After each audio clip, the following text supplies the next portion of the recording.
नमस्कार मित्रांनो, मी दीपक कानप. मी घेऊन आलो आहोत नवी व्हिडिओ आपल्यासाठी गावाकडच्या गोष्टी या चॅनलच्या माध्यमातून. आपण आहोत लोणीमध्ये. ज्याला नाही कोणी त्याला आहे लोणी. हे का माहिती आहे का? कारण लोणीमध्ये मोठमोठाले कॉलेजेस आहेत, लोणीमध्ये मोठमोठाले हॉटेल्स आहेत, लोणीमध्ये मोठमोठाल्या बँका आहेत, लोणीमध्ये मोठमोठाले मंदिर आहेत, लोणीमध्ये मोठमोठाले संस्था आहेत, शिक्षण संस्था आहेत.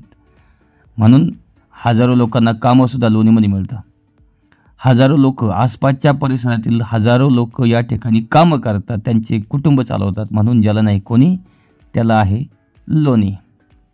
आपण आहोत पद्मश्री विठ्ठलराव विखे पाटील पॉलिटेक्निकल कॉलेज. असं भव्यदिव्य आहे की मोठ्या मोठ्या शहरामध्ये सुद्धा असं कॉलेज नाही बरं का. कॉलेजला ॲडमिशन घ्यायचं असलं भविष्यामध्ये तर इथं 100% ॲडमिशन घ्या. खूप चांगली या ठिकाणी सुखसुविधा मिळतात.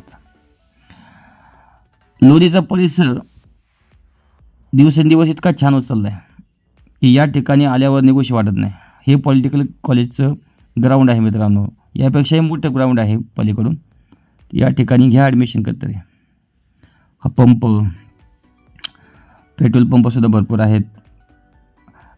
चांगल्या सुखसुविधा लोकांसाठी इथं उपलब्ध आहेत.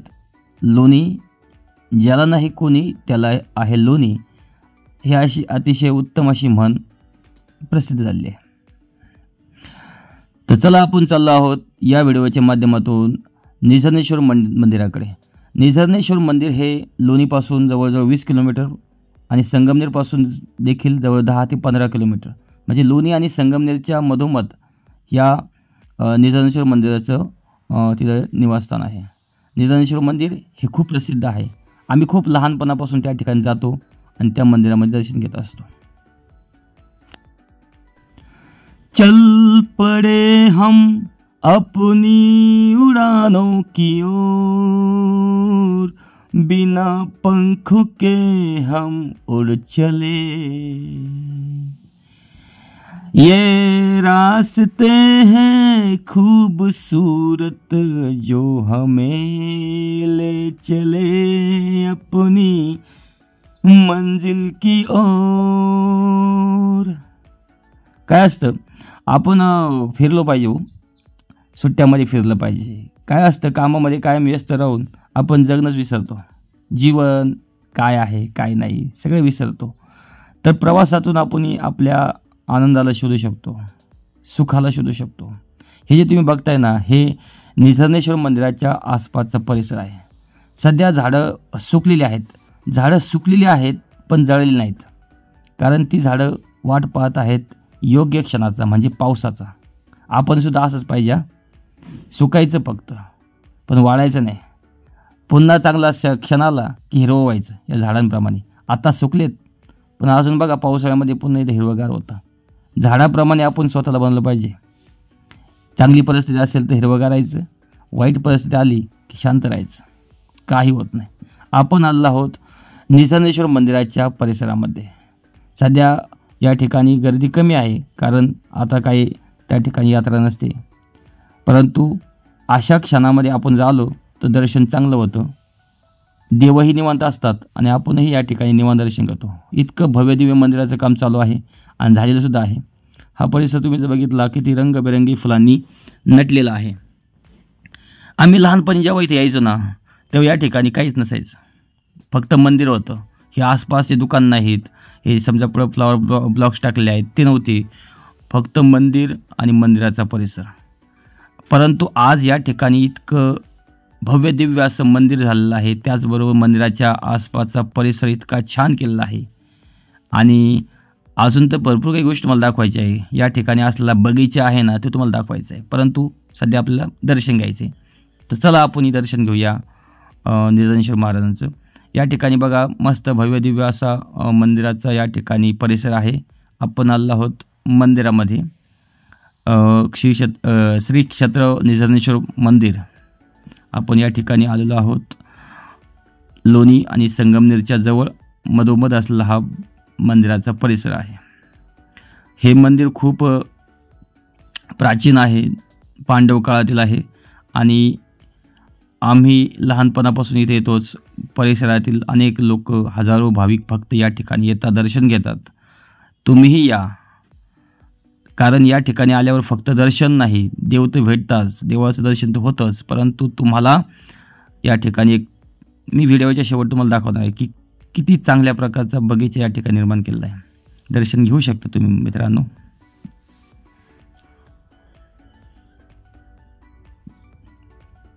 हा मंदिराचा आतला परिसर आहे. या ठिकाणी एक आजीबाई सुद्धा बसलेल्या आहेत. आम्ही त्यांचे देखील दर्शन घेतलं.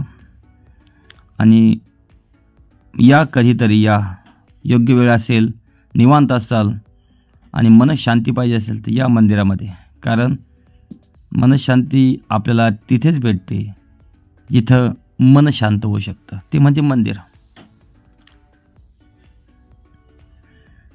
तर हा मंदिराचा परिसर खूप जुन्या काळातील हे मंदिर आहे आणि याची स्वच्छता, देखरेख या ठिकाणी खूप चांगलं मेंटेन केलेलं आहे.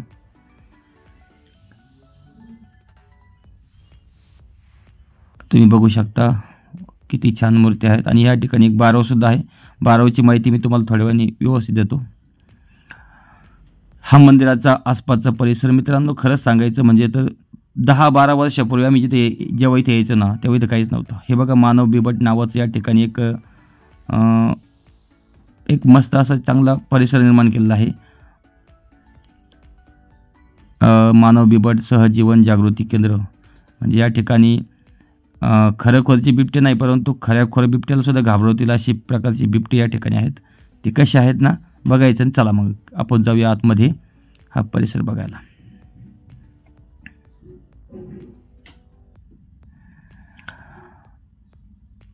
आता मित्रांनो, तुम्ही जे बघताय ना, आम्ही आलो कडक उन्हाळ्यामध्ये, तरी देखील या भागामध्ये चांगलं पाण्याची सुविधा मेंटेन केलेली आहे, सगळं काही गोष्टी केलेल्या आहेत. पण जेव्हा तुम्ही इथं पावसाळ्यात असाल ना, पावसाळ्यात जालात ना, बघा वाघ, बघा जपून बरं का, वाघ बघतो आपल्याकडं. इतका छान परिसर या ठिकाणी निर्माण केला आहे. पण जेव्हा आम्ही लहानपणी यायचो तेव्हा इथं काहीच नव्हतं. तुम्हाला वैयक्तिक तुमच्या एक्सरसाइज करायचं असेल थोडंसं, बघा कावळा आहे, तो म्हणतो यूज मी. कावळ्याचा उपयोग फक्त तिथंच नाही तर इथंच होतो.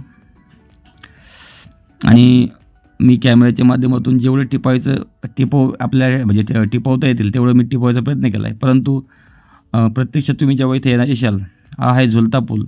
इथे जेव्हा पाणी वाहत असतं तेव्हा या पुलावरून चालण्याची मजा वेगळी असते. आणि इतकं छान केलं आहे वातावरण इथं. तुम्ही या खरंच एकदा कधीतरी या. शक्यतो पावसाळ्यात आणि थंडीमध्ये या. खूप चांगलं या ठिकाणी तुमच्या फॅमिलीसाठी किंवा स्कूल ट्रिप असेल ना, स्कूल ट्रिपसाठी सुद्धा 1 तासभराचा प्रवास तुम्ही इथं करू शकतात.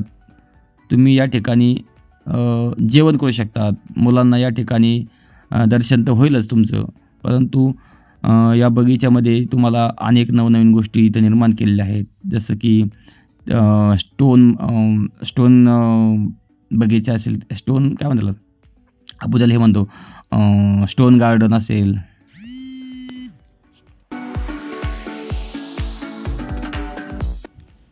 खरंखुरं जंगल नाही, पण खऱ्याखुऱ्या जंगलाप्रमाणे जंगल निर्माण केलेलं आहे. बिबटे आणि काय असतं, जंगलाला शोभा तेव्हाच येते जेव्हा जंगलामध्ये प्राणी पक्षी राहत असतात, सुखी असतात. नुसतं झाडं असेल तर त्या फिरायची मजा येत नाही, पण त्या झाडामध्ये वाघ असेल, हत्ती असेल, विविध प्रकारचे पक्षी असतील, तेव्हा त्या जंगलामध्ये फिरायची मजा असते.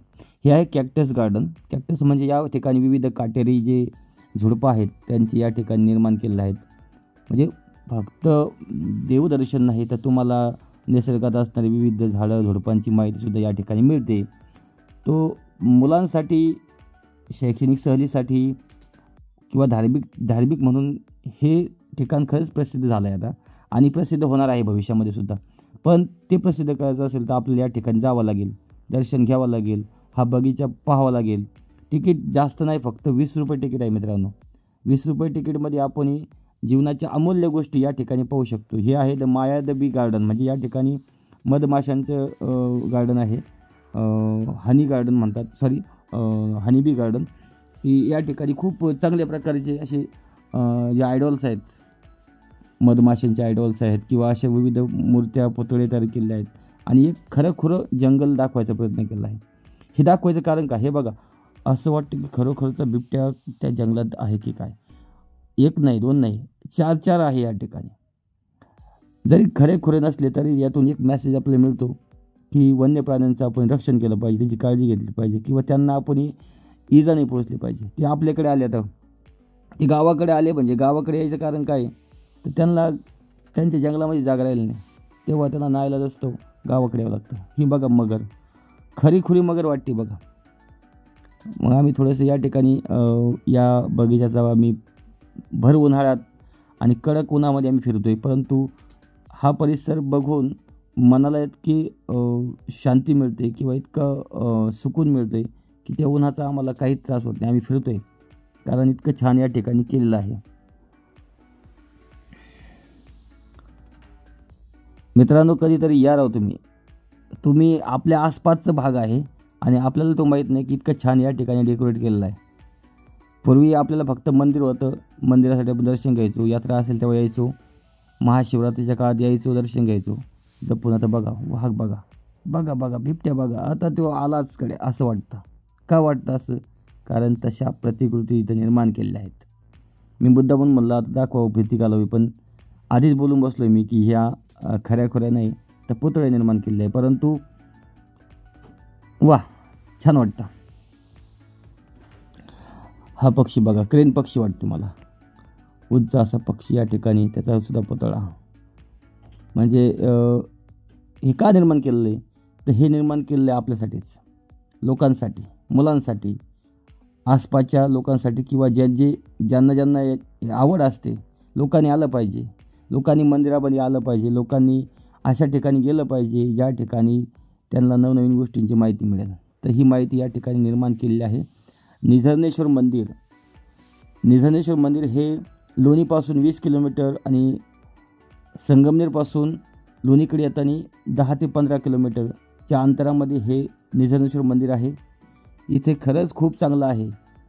पूर्वीपेक्षा या ठिकाणी आता इतक्या सुखसुविधा निर्माण झालेल्या आहेत की या ठिकाणी आल्यावरती पाऊल निघत नाही.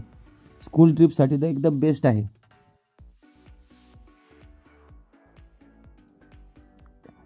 आणि हे त्या ठिकाणचं असलं बारव, त्या बारवमध्ये खरोखरची कासवसुद्धा आहेत. लहानपणी आम्ही जेव्हा इथे यायचो तेव्हा कासव बघण्यासाठी थांबायचो, परंतु आम्हाला कधी कासव दिसलंच नाही. पण इतकं लक आमचा चांगला होता की आम्हाला या ठिकाणी एक नाही तर 3-4 कासव या ठिकाणी दिसले. तुम्ही जे बघताय समोर एक आहे.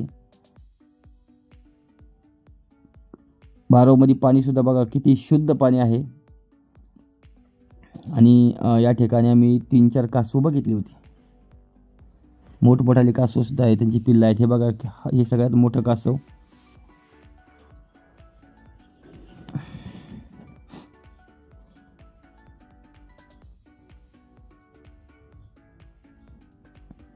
लहानपणी आम्ही जेव्हा इथे यायचो तेव्हा आम्हाला सांगायचे की इथं असं मोठं कासव आहे, पण आम्हाला ते कधी दिसत नसायचं. पण आज जेव्हा आम्ही इथं आलो तेव्हा आम्ही चक्क एक नाही तर 3-3, 4-4 कासव बघितली. आणि या ठिकाणी भाविक त्यांना खाद्य घालतात, टाकत असतात आणि त्यांचीसुद्धा काळजी घ्यायची. म्हणजे या ठिकाणी बघा, देवस्थान तर आहेच, परंतु त्याचबरोबर निसर्गाचीसुद्धा काळजी घेतली जाते, वन्यजीवांचीसुद्धा काळजी घेतली जाते, पशुपक्ष्यांची काळजी घेतली जाते आणि लोकांसाठी या ठिकाणी खूप चांगल्या सुखसुविधा प्रोव्हाइड केलेल्या आहेत. मित्रांनो, तर कधीतरी तुम्ही जर फ्री असाल, निवांत असाल आणि कुठंतरी फिरण्यासाठी प्लॅनिंग करत असाल तर लोणीपासून पुढं आणि संगमनेरपासून मागे मधोमध या भागामध्ये निझर्णेश्वर नावाचं मंदिर, प्रसिद्ध मंदिर, आणि त्या मंदिरापाशी असलेला अप्रतिम असा परिसर तुमचं मन नक्कीच सुखद करेल, शांत करेल. तर मित्रांनो, ही व्हिडिओ एवढीच. पुढच्या व्हिडिओसाठी आपण जात आहोत पुढच्या गावाला, परंतु तोपर्यंत तुर्तास एवढंच. मित्रांनो, तुम्हाला माझी ही व्हिडिओ आवडली असेल तर आपल्या या व्हिडिओला लाईक, शेअर आणि सबस्क्राईब करायला विसरू नका. मित्रांनो, तुम्ही जेवढे सबस्क्राईब करशाल तेवढं अजून व्हिडिओ बनवायला, नवनवीन ठिकाणं तुम्हाला दाखवायला आनंद निर्माण होईल, आनंद मिळेल. म्हणून तुर्तास मी इथेच थांबतो. पुढच्या व्हिडिओसाठी आपल्या चॅनलला लाईक, शेअर आणि सबस्क्राईब करायला विसरू नका. धन्यवाद मित्रांनो.